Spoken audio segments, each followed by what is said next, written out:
علی رسول الکریم اما بعد فاعوذ باللہ من الشیطان الرجیم بسم اللہ الرحمن الرحیم۔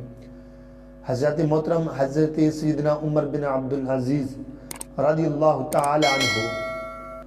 کی یہ عادت کریمہ تھی کہ ہمیشہ وہ اپنا جو اللہ تعالیٰ کی بارگاہ میں سر سجود ہوتے تھے، سجدہ کرتے تھے، تو اپنا سر مبارک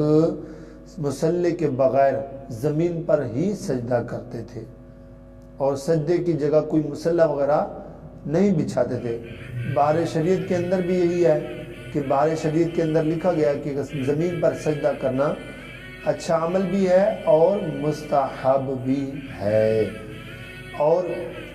جب تک نمازی سجدہ کرتا ہے اور سجدے کے دوران جو ماتھے کے اوپر مٹی لگی ہوتی ہے،